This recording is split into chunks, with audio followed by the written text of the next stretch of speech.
আমাদের সমাজটা এমন কেন? আমরা কি চাইলেই আমাদের সমাজের নিয়মকানুনগুলোকে পরিবর্তন করতে পারি না?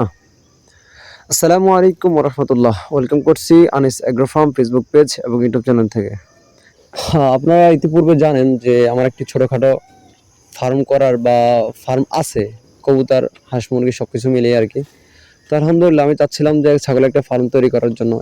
সেই উদ্দেশ্যে তোতাপুরি বা হরিয়ানা ক্রস বলেন বিভিন্ন ক্রসের ছাগল লালন পালন করছি আলহামদুলিল্লাহ এবং সেগুলো মারা গেছে কয়েকটা বিক্রি করছি আলহামদুলিল্লাহ।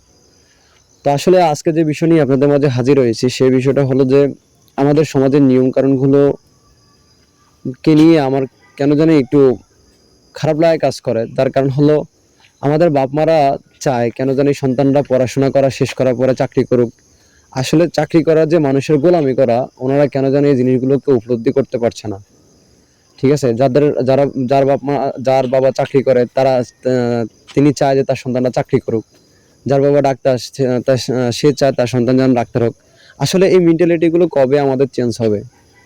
আমি আজকে খুব কষ্ট নিয়ে কথাগুলো বলতেছি। তার কারণ হলো পড়ালেখা শেষ করার পরে যে চাকরি করতে হবে এমনটা তো না। আমি যদি এই পড়ালেখা শেষ করে যদি আমি পড়ালেখা শেষ করার পর যদি আমি চাকরি করে যে টাকাটা পাবো সেটা যদি আমি ব্যবসা করে বা অন্য কোনো উপায়ে যদি সৎভাবে অন্য কোনো উপায়ে যদি অবলম্বন করে যদি ইনকাম করি, তাহলে দোষের কিসের বা দোষ কোথায়? চাকরি করা মানে যে গোলামি করা, আমার একটা মাথা বুঝে আসে না। আমাদের বাপ মারা কি সেগুলো বুঝে না নাকি বোঝার চেষ্টা করে না? কেন জানি ওনারা এই জিনিসগুলো উপলব্ধি করতে পারে না।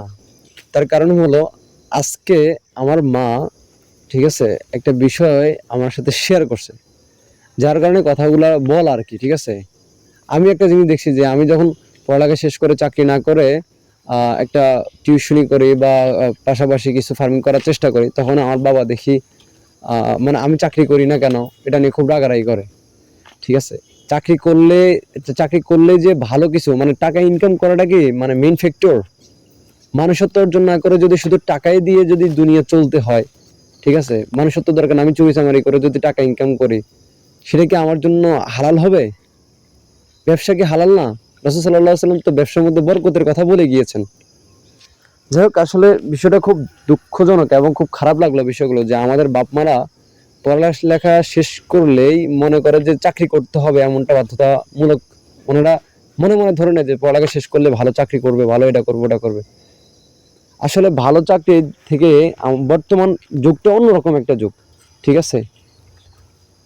আমার মেন্টালিটি থেকে আমি যেটা কথা বা যেটা বোঝার চেষ্টা করি সেটা হলো যে আমি চাকরি করে যে টাকাটা ইনকাম করবো সেটা যদি সৎ উপায় যদি অন্য কোনো পদ্ধতি অবলম্বন করে ইনকাম করে, তাহলে আমার মনে হয় বেটার হয়। ঠিক আছে? যাই হোক, আসলে ফার্মিং সেক্টরে আমাদের সমাজের মানুষগুলো কেন জানি এটাকে খুব খারাপ চোখে দেখে যে সে পড়াশোনা করছে, সে এখন গরু চড়াবে, ছাগল চড়াবে, পশু পাখি পালবে, খামার দিবে। এটা আমাদের সমাজের মানুষগুলো কেন জানি মেনে নিতে পারে না। আর মেনে নিতে না পারার কারণেই, ঠিক আছে, ওই যে চা'র দোকান বলেন বা মহিলারা একেবারে তা আড্ডা দেওয়া, এগুলোতে আলোচনা সাপেক্ষে যখন কথাগুলো ওঠে তখন চোখ মানে ছোট হয়ে যায়। কিন্তু দুর্নীতি করে যখন কেউ কোটি কোটি টাকা কামায় তখন বুক ফুলিয়ে বলে আমার ছেলে চাকরি করে, এটা করে ওটা করে।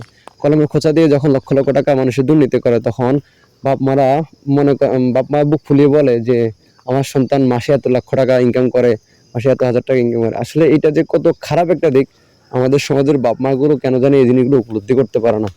দুনিয়া ও আখিরাতে কেন জানি তারা শুধুমাত্র টাকা দিয়ে সবকিছু মনে করে।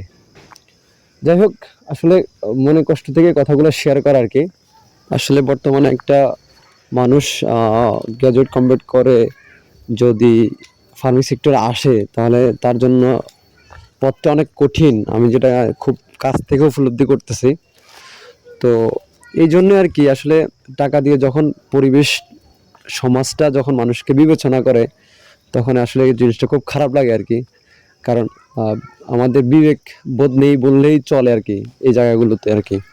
তো যাই হোক, আপনাদের মূল্যবান সময়গুলোকে নষ্ট করলাম, প্রায় অনেকক্ষণ বকবক করলাম। আসলে আমার কাছে খুব খারাপ লাগছে দেখে, একটা বিষয় খুব খারাপ লাগছে দেখে আপনাদের সাথে কথাগুলো শেয়ার করা যে আমাদের বাপ মারা আমাদের অভিভাবকরা যখন এই জিনিসটাকে আহ, মানে শুধু চাকরির উপরে ডিপেন্ডেবল হয়ে থাকতে চায়, ব্যবসা বলেন বা ফার্মিং সেক্টরগুলো বলেন, বা উদ্যোক্তা হওয়ার যে একটা প্রবণতা, এটা আমাদের বাপ মাদের কাছে নেই বললেই চলে আর কি।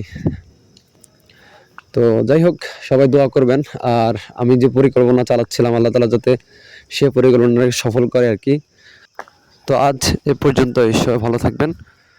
আর আমার চ্যানেলের ভিডিওগুলো যদি আপনাদের ভালো লেগে থাকে বা আমার চ্যানেলের ভিডিওগুলো যদি আপনার কোনো উপকার আসে থাকে, যাতে আমি ফার্মিং সেক্টরে বিভিন্ন ওষুধ থেকে শুরু করে বিভিন্ন ভিডিও আপনাদের মধ্যে তুলে ধরে থাকি, যদি সেই ভিডিওগুলো যদি আপনাদের উপকার আসে থাকে, তাহলে অবশ্যই চ্যানেলটিকে সাবস্ক্রাইব করে পাশে থাকবেন।